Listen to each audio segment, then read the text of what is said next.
What's up, guys? Lucky Locks here. Welcome back to another prediction video. This is going to be for PFL Challenger Series 6, and we have heavyweights on tap for this one. So this is definitely going to be entertaining, for better or for worse, on Friday night.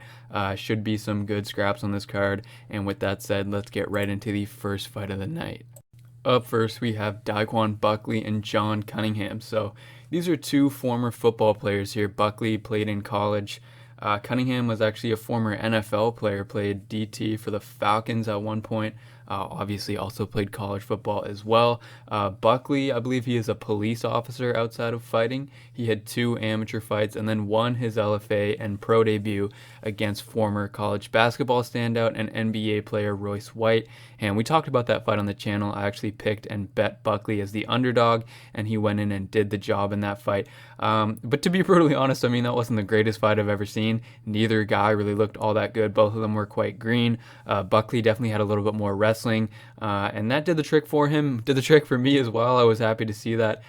Doesn't have a whole lot striking wise, but obviously does have that wrestling in his back pocket. John Cunningham is going to be standing across the cage from him. Obviously former NFL player turned fighter, Jackson Wink product. Did have some wrestling experience before, so that part of the game isn't all that new to him. He has some good training partners at Jackson Wink, like Davion Franklin, Christian Edwards.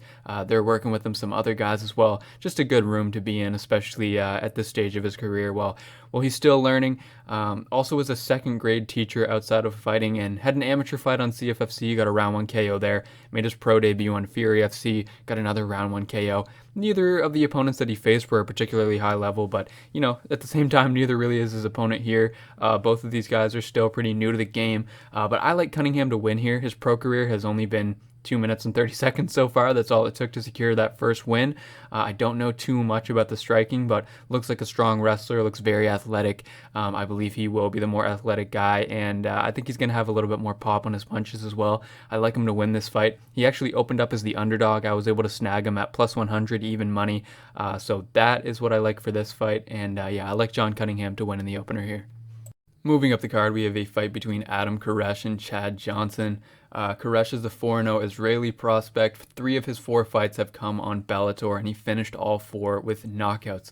Fought Vladimir Fendin and Kirill Sedalnikov in his last 2, knocked out both in round 1, and man, those are really good wins for your 3rd and 4th pro fights. I mean, good God. Fendin had 20 fights under his belt when they fought. Sedalnikov had 16 pro fights under his belt when they fought. And Keresh finished both of them, man, and finished them looking pretty good. He's a good striker. He's got good power in his hands and in his feet, for that matter. You know, if he hits you with that head kick, it's not going to be pretty. He is mobile at heavyweight. He's a jiu-jitsu black belt, very good on the ground as well. Was taken down by Sedalnikov in that fight, who had over like 20 pounds on him, I believe, at weigh-in.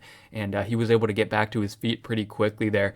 Chad Johnson is going to be his opponent in this one. Johnson had a 7-2 amateur career, got lots of experience before going pro, and started off his pro career really well. He was 5-0 against, you know, low-level competition, but then he went 1-3 in his last 4, had a nice win on LFA during that span, fought Josh Parisian on Contender Series and was defeated, but lost his last fight on LFA, and that was actually due to a disqualification due to a soccer kick.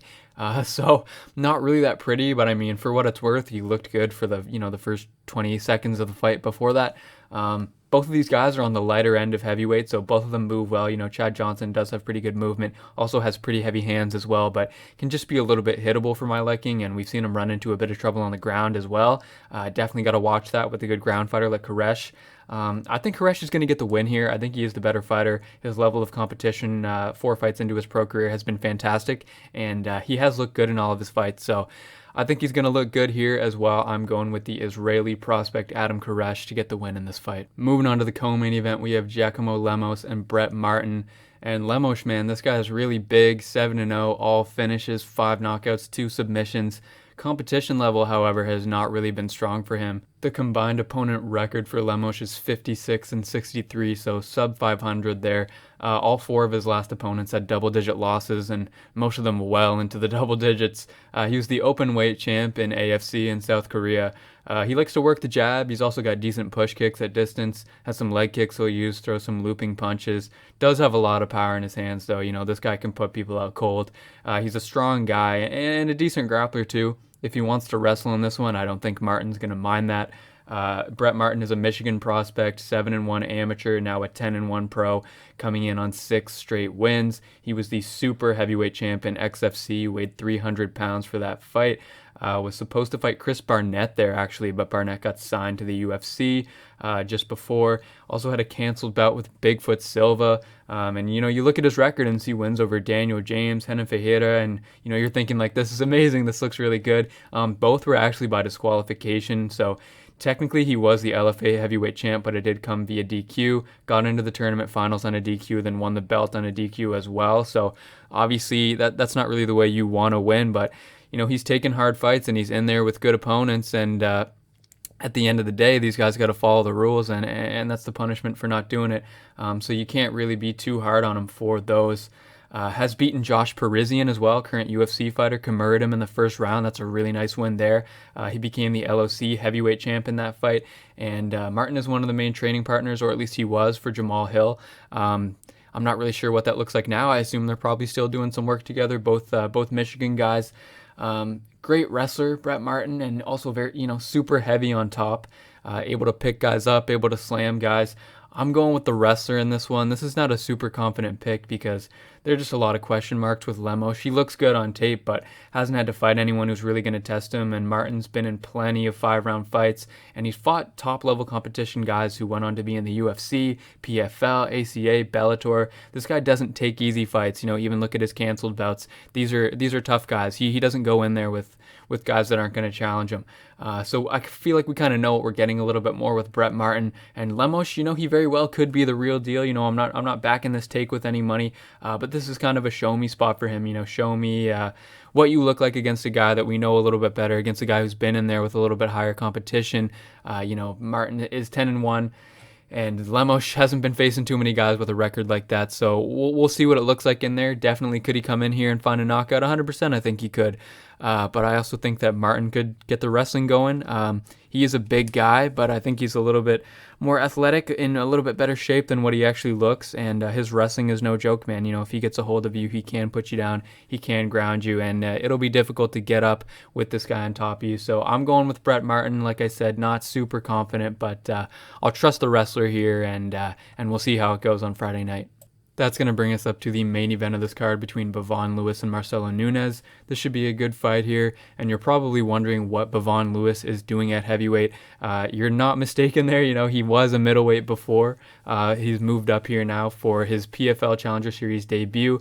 And to start his pro career, he was 6-0, really good start. He had 2 wins on LFA, 2 wins on Dana White Contender Series, and just, had some pretty good wins over good competition in that span. He finally cracks the UFC roster after his second Dana White's Contender Series win, and he then went 1-3 in 4 UFC fights. Losses coming to Uriah Hall, Darren Stewart, and Trevin Giles, and his win was Daiqwon Townsend. So he's up here at heavyweight now, trying to get into the PFL. He's got a good right hand, like he always has. Adds the leg kicks into his combinations. He'll finish with those. I think he's going to be the faster fighter here, probably the more skilled striker. He's got a pretty good clinch game, but he should probably just avoid that aspect for this fight. I don't think he wants to do any kind of grappling with Marcelo Nunes, who is a bit of a jiu-jitsu legend, man. I mean, first place at the IBJJF Masters World Championship 2018, first place at the IBJJF Pan Championship 2019, first place at the American Nationals 2018, and just many more accomplishments in jiu-jitsu. I could go on, but, I'm not going to waste everyone's time here. So many more things I could say. MMA-wise,